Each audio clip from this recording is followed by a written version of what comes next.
And you said, quote, I spent the first 3 years yelling "F you" over the phone and telling people I was going to sue them. Oh yeah, it was an absolute What was war. going on?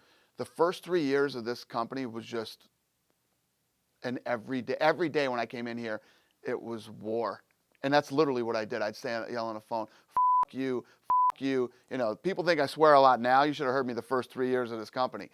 The bottom line is what had happened was the old owner, you know what we bought for $2 million?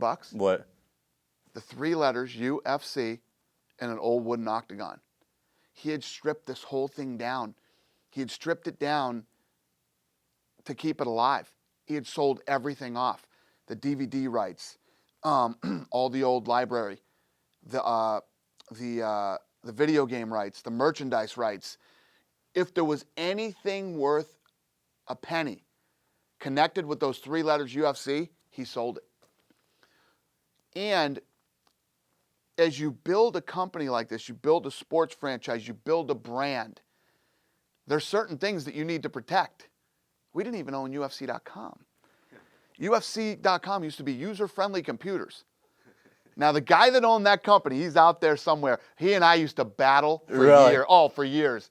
I'd call this guy and trying to get UFC.com and the numbers that he would come at me with. I'm sure he's pissed now he sold it to you. Thank God we got it done before, everything really took off. But this guy, we battled for you, just stuff like that.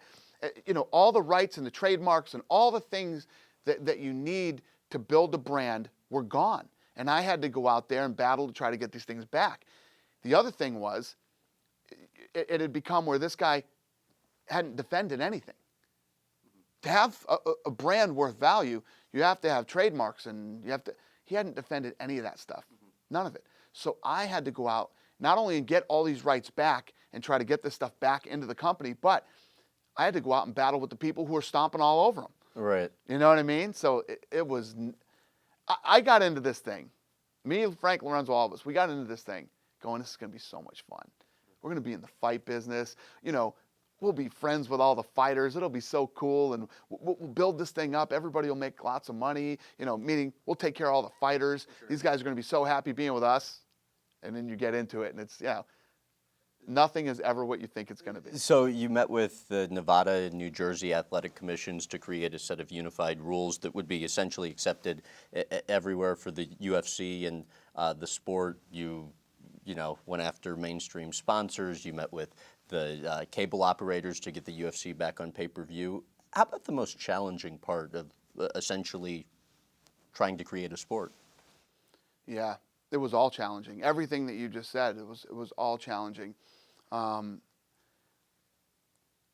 hardest part was, now when I pick up the phone and the UFC's calling, people want to answer. Back then, you have no idea. I mean, I had to fly to places and literally had to wait outside people's offices for them to come out and grab them because they wouldn't meet with me. They didn't want anything to do with the UFC. They didn't even want to waste 5 minutes of their time to talk about the UFC or meet with me. So I'm not kidding you. I would literally go, for instance, and he hates when I tell this story, but it is what it is. Guy that used to run In Demand pay-per-view. Name is Marshall Zelaznik.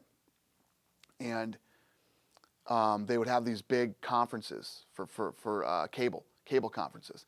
And I would try to set up meetings with this guy, and he wouldn't meet with me. So I would go to these conferences, and I would look on the schedule and find out when he was getting out of his next thing, and I'd wait outside the door, and I'd start walking beside him. Dana White from the UFC. I'm telling you right now, we got this idea, we're going to do this, we're going to do that.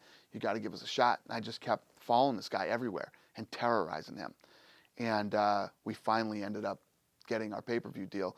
But long story short, Marshall Zelaznik works here now. He's upstairs, actually, right now. Yeah. Hates that story, but it's the truth.